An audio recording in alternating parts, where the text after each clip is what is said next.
Chefinho, só queria dizer que você é pequeno na estatura, mas gigante no talento. Ai, não existe ninguém mais pedante que o Henriqueta. Meu senhor amado. Bota todo mundo no mudo, vai, vamos começar a paçoca aí. 3, 2, 1.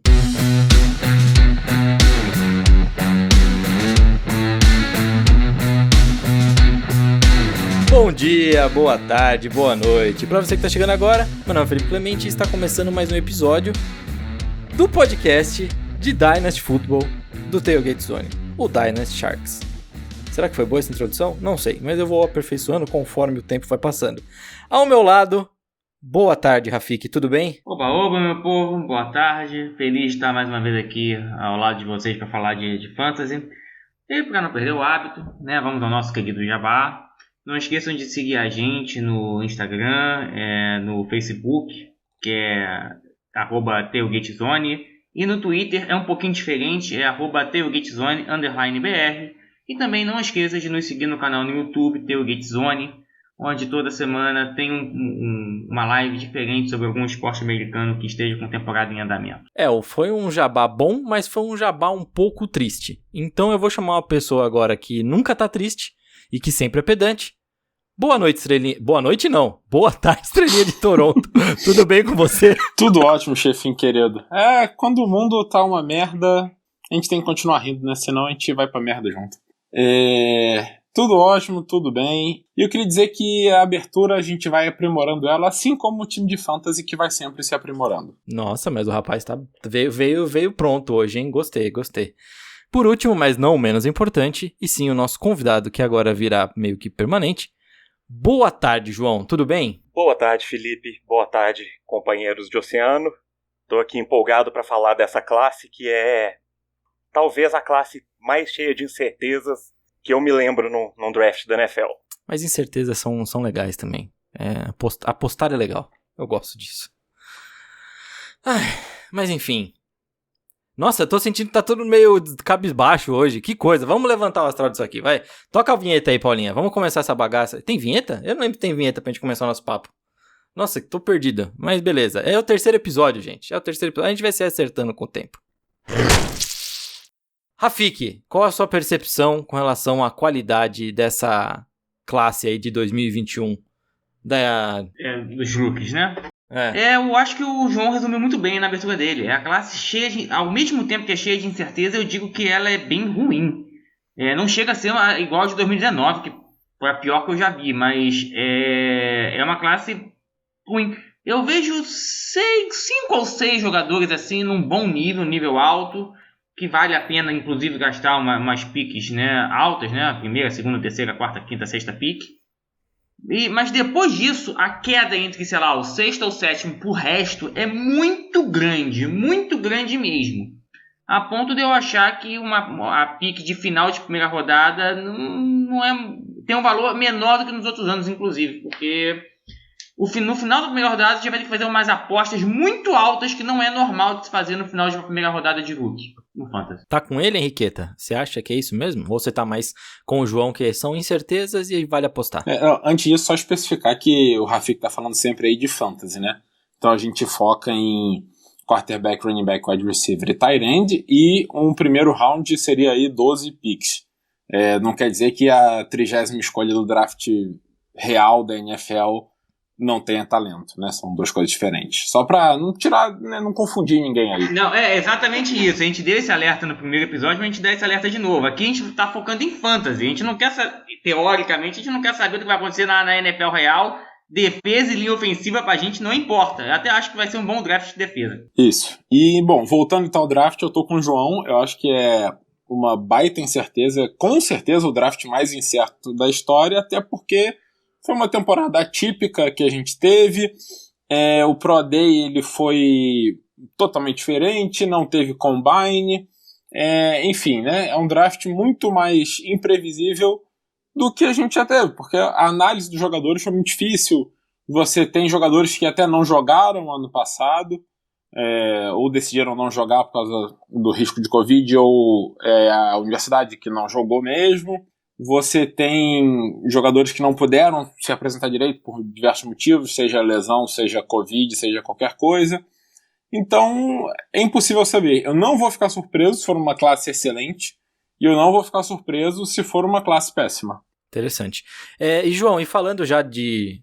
tudo bem que a gente não pode levar em consideração, aí já teve o disclaimer do Henriqueta, também do Rafik, sobre os jogadores, mas é válido falar que a gente tem aí pelo menos 6 quarterbacks que são bons, terão vagas aí até o meio do segundo round, talvez, e a gente pode utilizar. Lógico que tem uns que são melhores para fantasy, mas no geral são quarterbacks que podem pontuar bem, né? Sim, eu acho que se a gente falar de ligas superflex, que são as ligas que você pode escalar 2 quarterbacks, esse primeiro round fica fortíssimo do draft de calouros. Porque você tem aí 5 quarterbacks que vão ser escolhas de primeiro round nos drafts de Superflex. Então, uma escolha de primeiro round em Superflex vale muita coisa ainda. Mas eu concordo com o Rafik, em ligas em que você só escala um quarterback, aí realmente tem uma queda muito grande a partir do meio desse primeiro round. Legal. E aí a gente tá falando então desses principais quarterbacks aí pra fantasy numa liga que não é Superflex. Estamos falando só de Justin Fields, de Trevor Lawrence e talvez de Trey Lance? Ou a gente tá falando de mais alguns também? Eu acho que os 5 primeiros que vão sair, que são os que você falou, mais o Zach Wilson e o Mac Jones, provavelmente vão ter uma carreira longa na NFL. Então, eu acho que todos eles são apostas válidas pro fantasy. Claro, numa liga que você só precisa escalar um quarterback, eu não gastaria uma escolha de primeiro round em nenhum deles. Mas no segundo round não vejo problema. Agora, os 3 que você destacou, o Trevor Lawrence, o Justin Fields e o Trey Lance, são os 3 que têm mais teto para fantasy, que podem estar aí em breve no topo da posição aí no fantasy. Por quê? Porque os 3 correm muito bem, e isso é fundamental para um quarterback de fantasy. Você quer aquele cara que é bom passando a bola, mas que também corre. É o cheat code, né, do fantasy, né, Rafik? Você que criou essa expressão aí pra gente. Na verdade, não fui eu que criei essa expressão, não. Eu que li em alguma notícia de site americano e decidi trazer, porque realmente é verdade. É o cheat code. É o quarterback que corre e lança no fantasy é outro nível. Não à toa, os 2 quarterbacks que mais pontuaram esse ano em fantasy foram Josh Allen e Kyle Murray. Essa classe tem esses 5 que o João falou, ou seja, Lawrence, Zach Wilson, Trey Lance, Justin Fields e Mac Jones. Todos os 5 sabem fazer isso. Talvez o Mac Jones um pouquinho menos, mas os outros 4 sabem correr muito bem e sabem passar muito bem. Ou o Zach Wilson, pelo menos, pode aprender a passar muito bem. É uma classe que eu acho que vai revolucionar o fantasy. E nesse ponto eu vou discordar do João. Ele, às vezes, eu acho que ele é um pouquinho meio que travado na época que quarterback era meio que quase tudo igual. E a partir que essa classe entrar e os quarterbacks começarem a correr e passar muito, o quarterback vai virar uma posição fundamental no fantasy. De forma que um Trevor Lawrence, por exemplo, que eu acho que é um talento geracional, é o quarterback que mais está tendo zoom desde Peyton Manning. Se você gastar nesse draft, com essa incerteza toda e essa falta de talento na primeira rodada, uma 7ª ou 8ª pick no Trevor Lawrence, numa liga normal, uma liga de um quarterback e não sendo superflex, eu já acho bem ok. E, sinceramente, qualquer um dos 5 quarterbacks que você pegue, você tá bom. Agora, para pegar no fim da primeira rodada, só o Trevor Lawrence e no máximo o Zach Wilson e Justin Fields. Posso fazer um comentário rápido aqui? Deve. Porque eu sei quem criou essa expressão. Foi um analista de fantasy americano que chama Rich Rieber. Ele chamou os quarterbacks que correm de Konami Code, que eu não sou gamer, então não sei falar com certeza, mas eu acho que era o cheat code que você punha no Street Fighter antes de começar o jogo. O próprio. Até daí que vem essa expressão para os quarterbacks que correm. Só para complementar então aí, eu tô um pouco com o Rafik nessa. Eu acho que o Trevor Lawrence ele merece. Ele vale uma escolha até alta de primeira rodada, porque ele é um cara que pode ser um dos melhores da história. E óbvio que isso é um teto ou uma expectativa extremamente alta para se colocar para um cara que não foi nem draftado ainda. Mas é a capacidade dele. Se vai chegar lá ou não é outra história, né? Ele tem a capacidade para isso. Então ele vale uma escolha alta até de primeira rodada. Já os outros, eu confesso que eu tenho muitas dúvidas quanto a eles. O Zach Wilson tem muito talento, mas ele teve uma carreira curta no college, então eu queria ver mais dele. Eu tenho medo desses caras que surgem assim no ano do draft e acabam sendo considerados um grande prospecto. Talento ele tem, mas vamos ver. Ele jogava em BYU, que é uma universidade menor, então não é como se ele enfrentasse um nível altíssimo todo jogo. O Justin Fields, eu confesso que depois de ver essa última temporada dele, eu passei a ter muito mais confiança nele. Ele me parecia um cara que faltava esforço, às vezes, pra... Não sei, parece que não queria, né, se dedicar tanto. E até se você vê o jogo de playoffs dele, onde ele levou a pancada nas costelas e estava claramente sentindo ali, mesmo assim, derrotou Clemson, né, na semifinal, foi uma coisa espetacular, foi inacreditável. Ele mostrou ali que ele tem um coração para ser, sabe, um jogador que vai, sabe, não tem medo de pancada, vai... E ele é rápido, né, então ele pode usar isso. E eu acho que pesou contra ele um pouco também o fato de que ele era considerado um dos melhores prospects desde a high school, e o início de carreira dele no college não foi o início estilo Trevor Lawrence, né, estourando tudo. Então, pessoas começaram a ficar um pouco mais medo dele. E por fim, o Trey Lance, eu acho que eu tenho medo porque ele é da FBS, né, da segunda divisão ali, da 1AA. E eu não sei. A gente viu com Carson Wentz os riscos de alguém que vem da FBS. Então, eu não sei, eu tenho um pouco de um pé atrás quanto a ele por isso. Talento também ele tem. E aí depois disso, Mac Jones e Kyle Trask, eu tenho bastante problema, eu não draftaria. Mac Jones jogou em Alabama, onde tinha todo mundo ali para calibre de primeira rodada do lado dele, running back, wide receiver, linha ofensiva, tudo. Então, o mínimo que ele tinha que fazer era ir bem. E o Kyle Trask, para mim, já é bust. Foi produto de sistema por um tempo, e até no college mesmo, quando pegava um jeito dele, ele já sofreu bastante. Pô, Henriqueta, você já apresentou todos os quarterbacks aí bem pra caramba, né? Você podia aproveitar então já e tá nessa tocada aí. E apresenta então talvez os 3 principais nomes aí que nós temos de wide receivers. O Ja'Marr Chase, o Devonta Smith e o Jalen Waddle. Opa, então vamos lá. Bom, esses 3 aí que se fala muito, né, de wide receiver.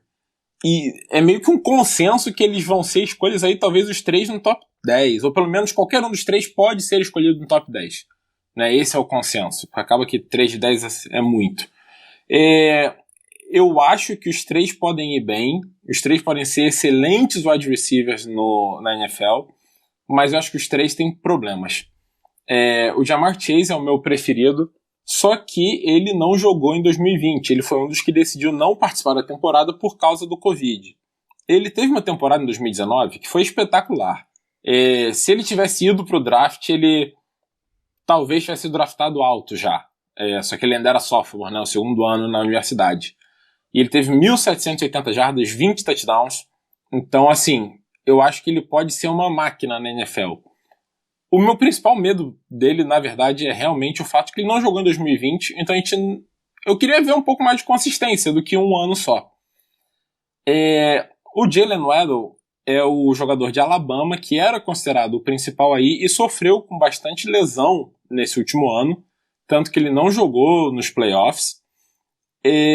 E ele é um cara muito rápido, muito ágil, só que ele é baixo. Ele é um jogador que pra mim só pode dar certo no slot. Ele tem 5'10", né, a altura, seria 1,78. Pra mim seria um jogador de slot. E assim, a comparação dele seria com o Henry Ruggs em Alabama, que jogou e foi draftado ano passado, que pra mim é outro jogador que acaba sendo limitado pra NFL. Você ser muito ágil e rápido no college não é a mesma coisa que ser muito rápido e ágil na NFL. Agora, novamente, você pode se desenvolver e virar um baita jogador. Por fim, o Devonta Smith, que eu sou apaixonado por Devonta Smith, eu achei ele um jogador espetacular, muito talento, É alto, tem 6'1", é veloz, tem boas mãos. Eu vejo um jogo bem completo dele. O grande problema é ele é muito magro. Ele tem 1,85 e 75 quilos, mais ou menos. É um jogador bem magro para a NFL. Não é um corpo de wide receiver, digamos, é muito magro até para wide receiver, que já costuma ser magro. Tanto que o próprio Jalen Waddle, que é mais baixo que ele, é mais pesado. E se ele ganhar massa, a gente não sabe se ele vai continuar sendo o mesmo jogador, né? Se vai ficar mais lento, menos ágil, etc. Então, eu acho que é um grande problema para um grande talento. Muito bom. Mas fora esses, a gente tem outros nomes, e eu sei assim que o João, assim como eu, gosta de ir atrás, não dos principais. E ele tem 3 aí bem interessantes para falar pra gente, né, João? Sim, eu queria só pontuar, continuando aí a fala do Henrique sobre o Devonta Smith, essa também é a minha grande preocupação com ele, o físico. Porque um jogador com físico parecido dele, draftado no primeiro round, e que deu certo em fantasy, a gente só tem um exemplo, desde 2000 até hoje, que é o Marvin Harrison. E eu sempre desconfio da possibilidade de um jogador ser um jogador do nível do Marvin Harrison, que é um Hall of Famer e que jogava com um dos melhores quarterbacks da história, Peyton Manning. Então, isso me deixa muito com o pé atrás com o Devonta Smith, mesmo sabendo que ele vai ser draftado cedo. Eu prefiro, se eu tiver uma escolha ali de draft e precisar draftar um wide receiver, se o Ja'Marr Chase já tiver saído, que para mim é o melhor prospecto dessa classe disparado, o melhor dos últimos anos, se o Ja'Marr Chase já tiver saído, eu não escolho o Devonta Smith. Minha escolha seria, na verdade, o companheiro de time do Ja'Marr Chase, o Terrace Marshall. O Marshall, ele não chega nem aos pés de ter a produção que o Devonta Smith teve no college. O Devonta Smith, que é bom lembrar, ganhou o troféu Heisman esse ano, né? Mas o Terrace Marshall, ele dividia os targets em LSU com o próprio Ja'Marr Chase e com o Justin Jefferson, que ano passado a gente viu foi o melhor calouro da história na posição de wide receiver. Então eu acho muito justificável o fato dele não ter tantos números no geral quanto, por exemplo, o Devonta Smith. Ano passado, o Terrace Marshall teve a oportunidade de ser o principal wide receiver de LSU, e ele foi bem. Apesar de estar jogando com um apanhado de quarterbacks ali, já não era mais aquele ataque destruidor de LSU, porque eles não conseguiam nem achar o quarterback.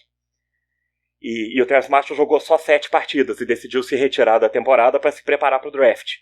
Mas eu acho que ele me mostrou tudo que eu preciso ver. E ele tem uma grande vantagem, que ele é um dos poucos wide receivers dessa classe que tem um tamanho ideal para wide receiver.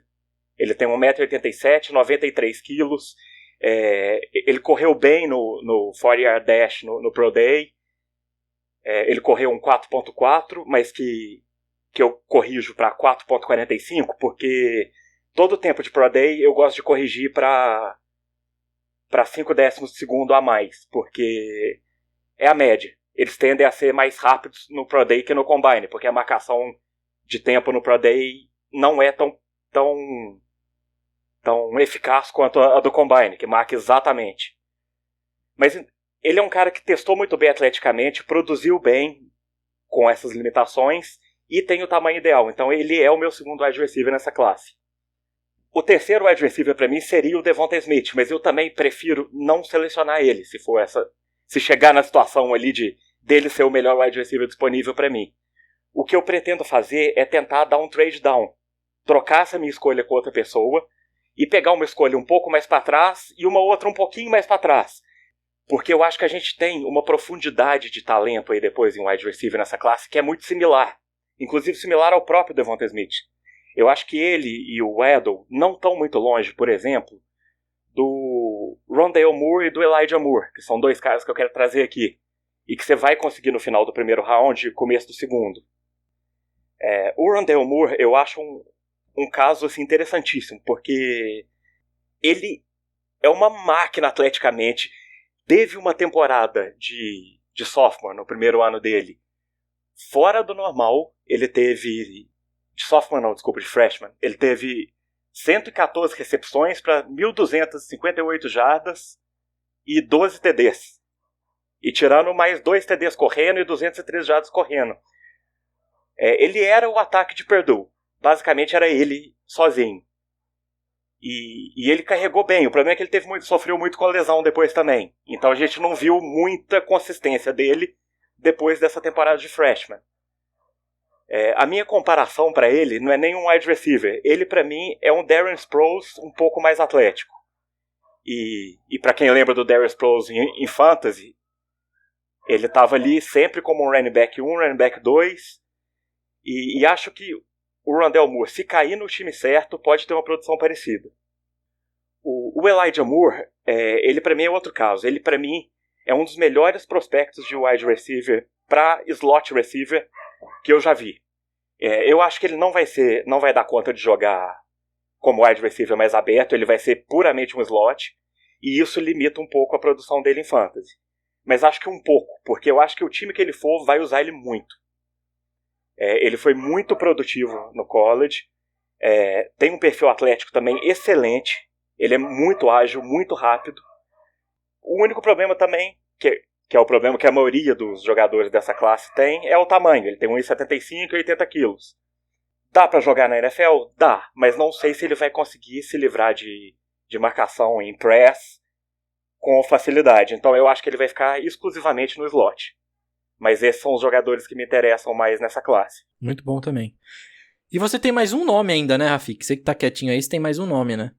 Eu tô quietinho aqui porque eu acho que tá todo mundo falando uma pancada de nome e, sinceramente, de todos esses que falam, o único que eu realmente aposto e mesmo assim não garanto é o Ja'Marr Chase. E eu gosto muito do Devonta Smith, mas também tem muitos problemas com o tamanho dele. E só pra completar a fala do Henrique, já ficou uns 10 minutos atrás, eu nem acho o Trash o sexto melhor quarterback dessa classe. Até porque vide o show que o Oklahoma deu em cima dele no Cotton Bowl. Mas eu acho que é o Kellen Mond, o sexto melhor.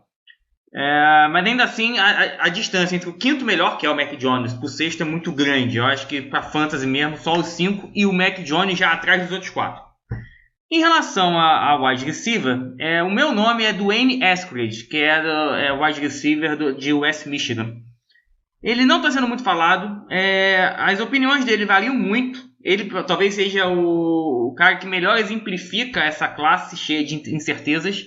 Que tem gente que acha que ele vai ser draftado no início da segunda rodada e tem gente que acha que ele vai ser draftado no final da sexta. Olha a diferença no draft da NFL. Lembrando que no draft da vida real, cada rodada tem 32 picks, né? Então, entre a segunda e a sexta é uma diferença gigantesca. E o Wesley é um jogador ame ou deixo. É um jogador muito, muito rápido. Tem uma velocidade que é um talento geracional. Tem uma habilidade para correr rotas gigantescas. Consegue uma separação maravilhosa. Mas não tem mão. O que ele dá de drop é sensacional. É um jogador que dá muito drop. Mas eu lembro logo do Deontay Johnson, né? Deontay Johnson, para quem não se lembra, foi um prospect que ninguém levou a sério. Em muitos fantasy sequer foi draftado nos drafts de rookie. Agora é praticamente o wide receiver 1 de Pittsburgh, mesmo com os drops dele. Por quê? Como ele tem uma velocidade fantástica e uma habilidade de correr rotas muito boa, ele está sempre separado, ele está sempre livre para receber a bola. E aí o Big Ben, que gosta de lançar, lança. Não é um jogador que eu acho que você deva gastar uma first round ou talvez até o início de second round.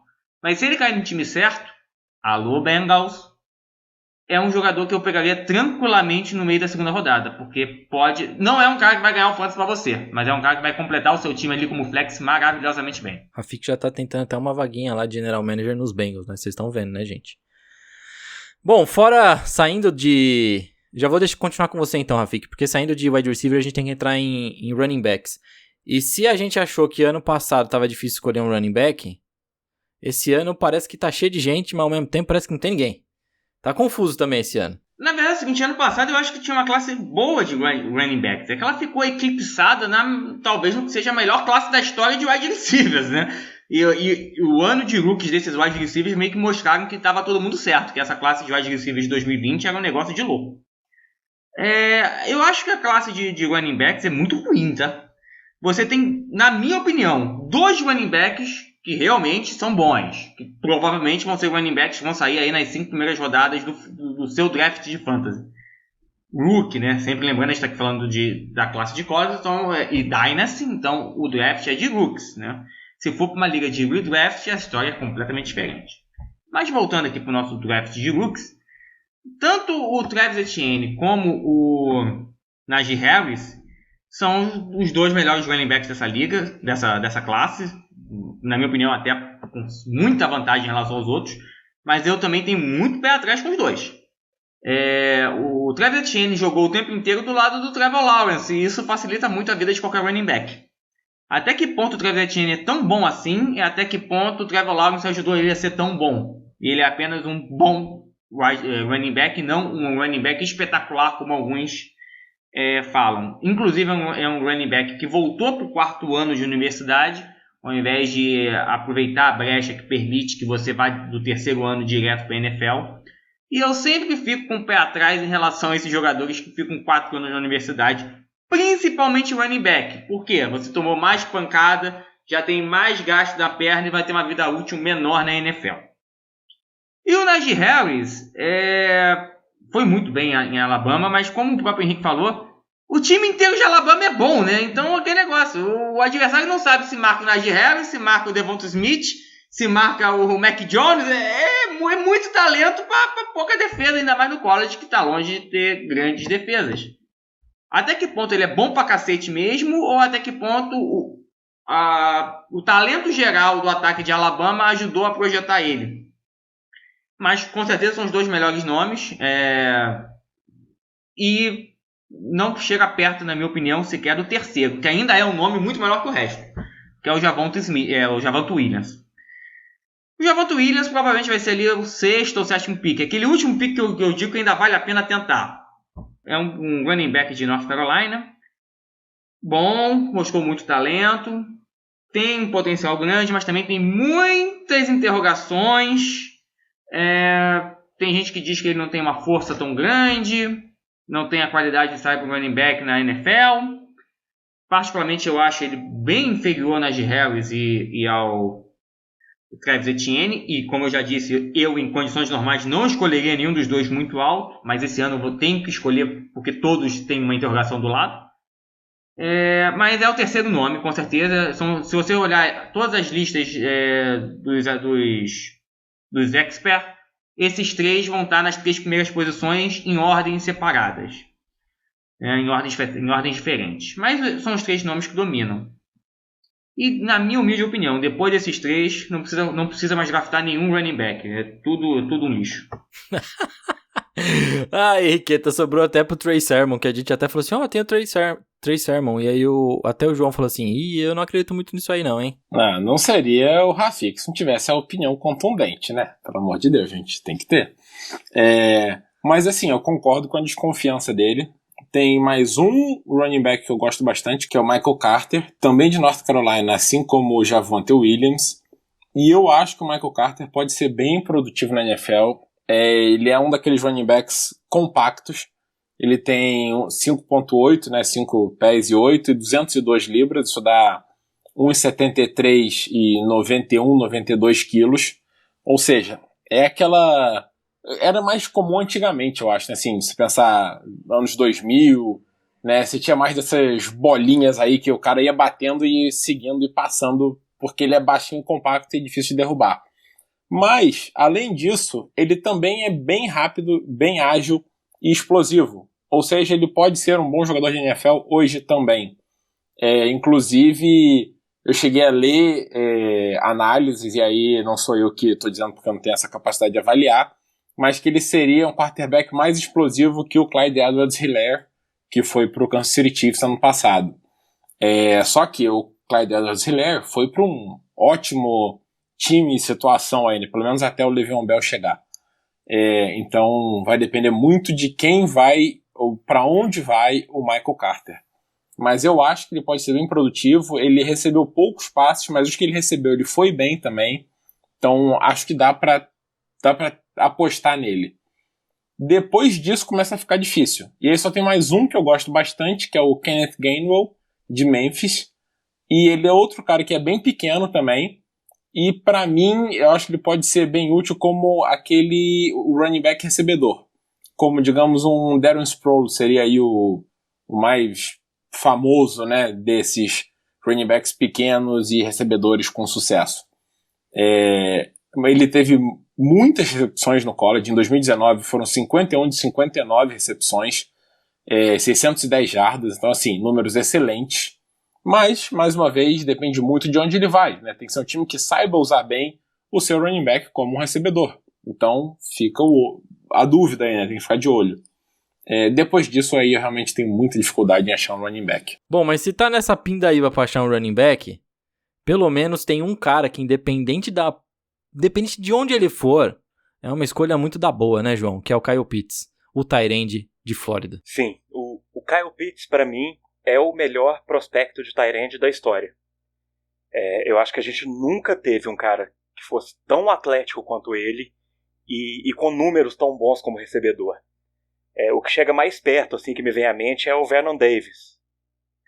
Mas o Kyle Pitts está acima. O cara testou muito bem no Pro Day, muito bem mesmo. Ele merece o título realmente de talento de geração.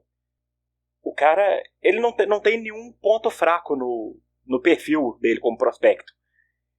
Igual o Trevor Lawrence é para quarterback, o Kyle Pitts é para tight end.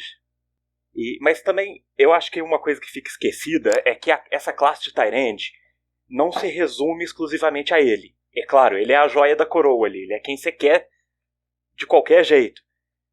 Mas tem alguns outros talentos interessantes nessa classe. O que mais se destaca depois dele para mim é o Pat Freiermuth, de Penn State. Ele é um cara que vai chegar na NFL pronto para ser titular. E isso é difícil para tight end. Tight end é a posição que mais demora para desenvolver na NFL. Mas o Pat Freiermuth eu acho que já chega pronto. Ele foi muito produtivo para um tight end no college. E mais importante, o que eu acho que vai pôr ele em campo desde o começo, ele é um excelente bloqueador. E tem o tamanho ideal para tight end. Ele tem aí 1,95 m, 113 kg. Ele é um cara grande, forte e que sabe usar esse tamanho dele no jogo corrido, como bloqueador.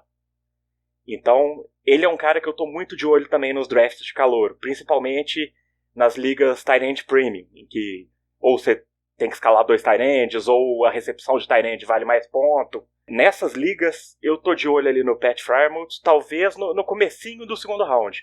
Ou até antes, se secar o talento ali rápido das outras posições. Muito interessante, hein? Muito interessante trazer já um outro nome aí. Mas vocês veem mais alguém ainda de tight end fora esses dois? Ou a classe é fraca mesmo? Não que a classe seja fraca, mas é tight end. É muito complicado a gente tentar adivinhar, porque tight end sempre, mesmo o Kyle Pitts, eu posso garantir, vai sofrer no primeiro ano. É tight end. Tight end demora 2, 3 anos para brilhar, mesmo os grandes prospects. E é por isso que, de modo geral, o tight end não sai em altas piques de fantasy. O Kyle Pitts é uma exceção de exceção porque, é o Kyle Pitts, como o João falou, uma coisa impressionante. Eu nunca vi alguém que não tenha ponto fraco. O TJ Hawkinson e Noah Fant eram exceções em 2019 porque a classe era péssima, né? A classe era horrorosa. Tanto é que eu peguei o TJ Hawkinson na terceira pick e não me arrependo. Mas fora isso, é muito complicado tentar achar um tight end. É muito complicado, principalmente para fantasy. Eu concordo com o Rafi que, tirando que eu acho que o Kyle Pitts já vai ser um excelente tight end de cara, mas é isso aí, tight end é muito complicado de se projetar. Você pode arriscar outros nomes. Se você estiver na terceira rodada de um draft de calouros, você vai estar pegando um running back ou wide receiver aí draftados talvez na 5ª rodada da NFL, né? Um cara que já é um tiro no escuro aí. Então nada impede de você pegar um dos outros tight ends que existem aí. Tem o Brevin Jordan de Miami, né? Que é um cara que tem um tamanho bom aí, forte pra caramba, né? Bem, bem forte. Mas que eu não acho nada demais, mas, sabe, pode se tornar, porque qualquer equipe pega um tight end para futuro, para desenvolver. Tem o Tommy Tremble de Notre Dame, excelente bloqueador, mas é um recebedor limitado. Se ele se desenvolver como recebedor, pode ser um baita tight end, mas você vai apostar nisso no seu draft? Sabe? Então, assim, começa a virar tiro no escuro. Quer tentar, não custa, né? Mas ninguém que a gente vá recomendar. Interessante. Mas, dito todos esses nomes, de quarterbacks, wide receivers, running backs e tight ends, tem mais nomes que a gente pode pedir pra galera ficar de olho? Porque assim, a gente fala muito dos nomes, a gente fala muito desses prospectos, mas a gente não sabe efetivamente pra onde eles vão ainda. Então, dependendo, pode ser que o Ja'Marr Chase seja um fit perfeito para time X e que pontue muito bem se ele for para time X, que precisa muito de um wide receiver. Mas tem outros, assim, a gente tá só falando dos principais. Tem outros nomes que a gente deveria ficar de olho? Eu não tenho nenhum, não. Bom, então só para completar aqui, 2 nomes que eu iria para ficar de olho. Talvez fim do segundo round ou terceiro round do Fantasy. Como eu disse aí, os caras que já vão ficando mais para trás, né, tiro no escuro. São 2 recebedores, o Amon-Ra St. Brown, de USC. Acho ele um baita talento e ele pegou uma situação bem ruim em USC, o que acaba reduzindo um pouco da visibilidade dele. E o Tutu Atwell, de Louisville, que é outro desses caras pequenininhos, baixinhos, mas acho que pode ser aí um slot receiver bem produtivo, se cair no time certo, situação certa, desenvolver certo. Tudo que a gente já falou, né, dos Cs. Mas quando você está no terceiro round de um draft, você tem que procurar os Cs. Tem mais um nome que eu percebi agora que eu estava deixando passar, que para mim está nesse grupo ali com o Devonta Smith, o Jalen Waddle, o Elijah Moore, o Rondale Moore, que é o Rashad Bateman, de Minnesota. Ele me decepcionou um pouquinho no Pro Day por causa da medida, do tamanho dele. Eu achava que seria achava que ele seria maior do que ele realmente é, porque ele joga como um wide receiver grande. Então eu acho que o tamanho dele limita um pouco o teto dele. Mas ele tem um chão muito bom, porque ele é um excelente corredor de rotas. Foi muito produtivo no college e acho que vai se adaptar sem problemas à NFL. Ele é um cara que pode nunca virar um Julio Jones, um superstar ali na frente, mas que ele vai estar lá produzindo para o seu time por muito tempo. Aí sim, hein? Muitos nomes, muita coisa para ficar de olho. O draft já é semana que vem, que é melhor ainda, porque a gente já se empolga com isso. E é isso, eu acho que deu essa edição, hein, gente? Deu muitos nomes, galera comece a pesquisar já pro seu fantasy e comece também a pesquisar pro seu time também. É divertido estudar calouros, por que não? Bom, galera, só mais alguns avisos, né? Terminar com aqueles avisos bacanas. Vamos sortear uma jersey da seleção brasileira. É isso mesmo, João? Fiquei empolgado com isso. Sim, é uma jersey da seleção brasileira de futebol americano, o Brasil Onças, e vamos sortear ela pro ouvinte que mandar um print de uma review dos podcasts do Tailgate Zone. É só ir lá no aplicativo que você usar para ouvir podcast, fazer uma review, tirar um print e mandar nas nossas redes sociais. As pessoas que fizerem isso vão estar concorrendo a essa camisa. Muito bom, João, muito bom. Só que tem um adendo que eu vou colocar aqui, gente.